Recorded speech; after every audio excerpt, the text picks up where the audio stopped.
प्रश्न नंबर 9 है, नीचे दिए गए शब्दों के उचित वचन वाले रूपों से वाक्यों को पूरा कीजिए। आपको शब्द दिए गए हैं, जहां पर आपको लगता है कि इनके बहुवचनों का प्रयोग होगा तो वहां पर आप इनके बहुवचन लिखोगे।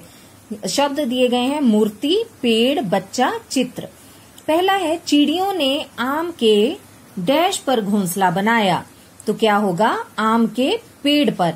अब यहाँ पर आप पेड़ों नहीं कर सकते तो वाक्य क्या हो जाएगा, गलत हो जाएगा। चिड़ियों ने आम के पेड़ों पर घोंसला बनाया, क्योंकि बहुत सारे पेड़ों पर एक ही घोंसला तो होगा नहीं, तो यहाँ पर पेड़ का पेड़ ही रहेगा। चिड़ियों ने आम के पेड़ पर घोंसला बनाया। दूसरा है, गुफाओं में सुंदर डैश थे। गुफाओं में सुंदर क्या थे, चित्र थे। तीसरा है, प्रदर्शनी में ढेर सारी डैश थीं। अब यहाँ थी और ढेर सारी, तो क्या थी प्रदर्शनी में, ढेर सारी। मूर्ति का क्या बना देंगे हम, बहुवचन, और बन जाएगा मूर्तियां। प्रदर्शनी में ढेर सारी मूर्तियां थीं। हमें डैश को नहीं काटना चाहिए। किसको नहीं काटना चाहिए, पेड़ का बहुवचन यहाँ पर आ जाएगा पेड़ों। हमें पेड़ों को नहीं काटना चाहिए। उसने अपने डैश की प्रदर्शनी लगाई। किसकी प्रदर्शनी, चित्र की तो हो नहीं सकती, एक चित्र की तो प्रदर्शनी नहीं होगी, तो क्या होगा, उसने अपने चित्रों की प्रदर्शनी लगाई। चित्र का बहुवचन हम यहाँ पर लिख देंगे चित्रों की प्रदर्शनी लगाई। मेले में डैश ने जलेबी खाई, तो मेलों में बच्चा ने जलेबी खाई तो नहीं होगा, तो क्या होगा, मेले में बच्चों ने, बच्चा का बहुवचन यहाँ आ जाएगा, बच्चों ने जलेबी खाई। बच्चों, अब हम करेंगे प्रश्न नंबर 10। अपनी किसी रोचक यात्रा के बारे में बताते हुए नानी जी को पत्र लिखिए। तो आपको एक पत्र लिखने के लिए कहा गया है, जो आपको किसको लिखना है, अपनी नानी माँ को। मैंने आपको पहले बताया था कि पत्र 2 तरह के होते हैं, औपचारिक तथा अनौपचारिक।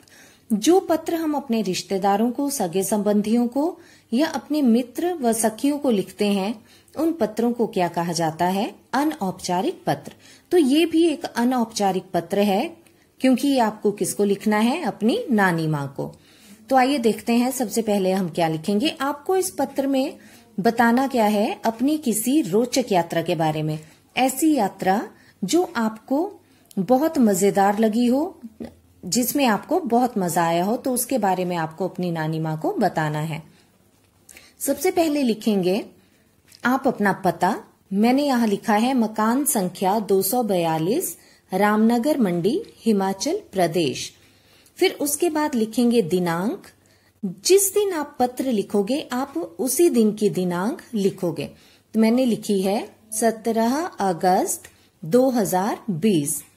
फिर इसके बाद दिनांक के बाद हम लिखेंगे आदरणीय नानी माँ, सादर प्रणाम। हम सब यहाँ पर कुशल पूर्वक हैं। आशा है आप भी सकुशल होंगी।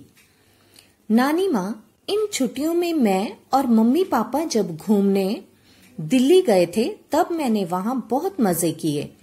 हम वहां अक्षरधाम मंदिर गए, जो बहुत ही सुंदर है। हमने वहां कुतुब मीनार, लाल किला, लोटस मंदिर, इंडिया गेट और नेहरू पार्क देखा। नानी माँ, दिल्ली में बहुत बड़े बड़े मॉल हैं। हम एक मॉल में गए जहां हमने खरीदारी भी की। नानी माँ, मेरी यह यात्रा बहुत रोचक रही। अगली बार आप भी हमारे साथ घूमने जरूर चलना। नाना जी को मेरा प्रणाम कहना। इसके बाद नीचे आप लिखोगे आपका नाती। जो लड़के हैं वो लिखेंगे आपका नाती, और जो लड़कियां हैं वो लिखेंगी आपकी नातिन। तो ये आपने ध्यान रखना है। लड़के लिखेंगे आपका नाती और लड़कियां लिखेंगी आपकी नातिन, और नीचे अपना नाम और उसके बाद पूर्ण विराम। तो बच्चों, ये तो मैंने अपनी तरफ से पत्र लिख लिया है, लेकिन आप अपनी तरफ से पत्र लिखेंगे और उस यात्रा के बारे में नानी माँ को बताएंगे जो आपको बहुत रोचक लगी हो, जहां जाकर आपको बहुत मजा आया हो। तो आप कई जगह घूमते हो, तो आप अपने उस यात्रा के बारे में बताते हुए नानी माँ को पत्र लिखोगे। इससे क्या होगा, आपको पत्र लिखने की कुशलता भी आएगी, शब्दों का भी पता चलेगा कि कहाँ पर कौन से शब्द का इस्तेमाल करना है। ये पत्र आपको अपने भाषा अभ्यास में तो लिखना ही है, साथ में अपनी उत्तर पुस्तिका में भी लिखना है और याद करना है। धन्यवाद।